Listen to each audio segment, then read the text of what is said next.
Welcome back to This Week. For the second time, a possible assassination attempt on former President Trump. The suspect is in custody and was stopped from firing a shot.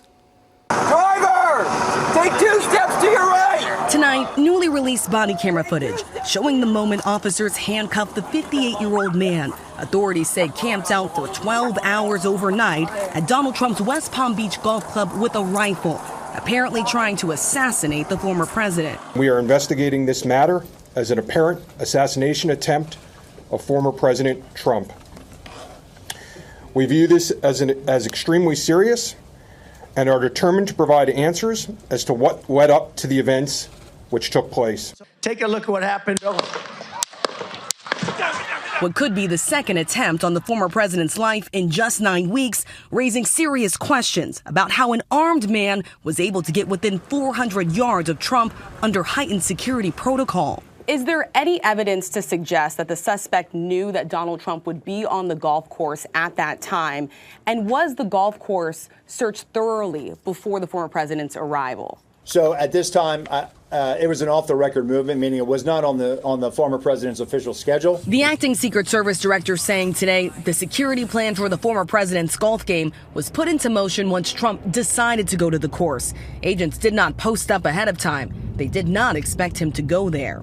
Right on the other side of these hedges is the golf course. Officials say that anyone that makes their way into these hedges is simply just out of sight. And that's exactly what they believe that suspected gunman was able to do. You see the FBI right now, they are surrounding the area. They believe that suspected gunman was able to enter. Once Secret Service engaged that suspect, then coming out into this street trying to flee. It was Sunday afternoon. Federal investigators say cell phone records show Ryan Routh was waiting approximately 12 hours in this area near the 6th hole, along the tree line of the Trump International Golf Club on the public side of the fence. With him, a loaded SKS, a Soviet-style semi-automatic rifle with scope, a digital camera, a backpack, and a bag containing food. Trump was moving across the fairway near the 5th hole when a Secret Service agent called out gun. The agent, who was visually sweeping the area of the 6th green, saw the subject armed with what he perceived to be a rifle and immediately discharged his firearm. The subject, who did not have line of sight to the former president, fled the scene. He did not fire or get off any shots at our agent. Secret Service immediately surrounding Trump and taking him to a safe location. Sources say agents fired 4 to 6 rounds. Routh taking off on foot, jumping into a black Nissan SUV. A witness spotting him driving off at a high rate of speed, taking a picture of the license plate number and calling the police. Driver! 45 minutes later, police tracked down the suspect traveling northbound on I-95. Walk straight back! You see him exiting the vehicle, T-shirt pulled over his head and taken into custody. He was smart. He was just driving with the flow of traffic. Yeah, I think that he may have thought he got away with it. Officers asking if he knew why he was being stopped. Investigators say the suspect answered in the affirmative. Today, that suspect, Ryan Routh, transported in this white van, appearing in federal court facing firearm charges. Investigators believe he carried the rifle across state lines or obtained it abroad. The serial number obliterated and unreadable to the naked eye. The license plate on the Nissan registered to another vehicle that was reported as stolen. Late today, the former president speaking out. We got into the carts and we moved along pretty good.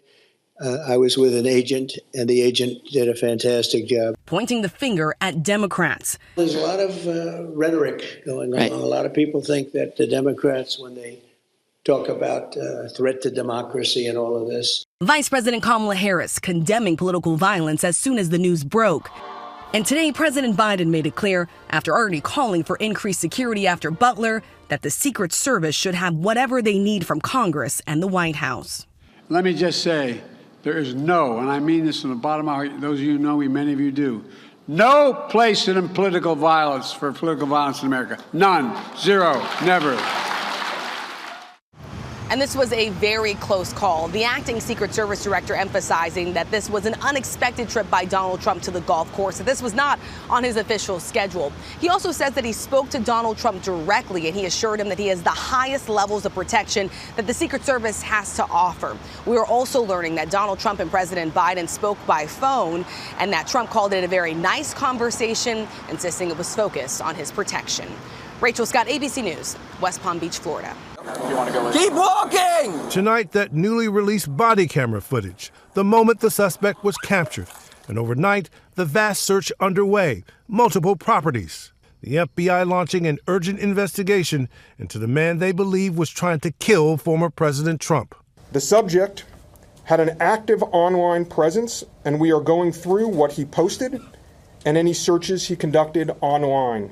Authorities saying Ryan Routh has a lengthy criminal record and a disturbing obsession and frustration with the war in Ukraine. We're going through media reports and public statements he made that he wanted to recruit Afghan soldiers and others to fight for Ukraine.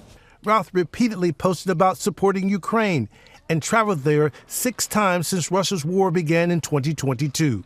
Our team spotted Routh at a protest in Kyiv in 2022. He also did several emotional interviews describing the war as a battle between good and evil. You know, when you talk to a 20-year-old guy that sold everything he owns to come here and fight, that is heroism. Investigators also focusing on a series of posts that were critical of Trump. Routh writing on social media in 2020 that he had supported Trump in 2016, but he was disappointed with his years in office, saying, "I'll be glad when you're gone." And in even more caustic language in a self-published book that appears to be written by Routh, he makes a direct threat against Trump. Routh was charged today with possession of an assault rifle with an obliterated serial number and with illegal possession of a gun because he's a convicted felon. The charges include a reference to a 2002 conviction for possession of a weapon of mass death and destruction. A law enforcement source with direct knowledge of that case providing ABC News with a chilling account involving a traffic stop where police saw Routh make motions toward a firearm in his vehicle. He then fled the scene, sparking a 3-hour standoff and barricade with authorities who discovered a fully operational machine gun. Stay with us. This week continues in a moment.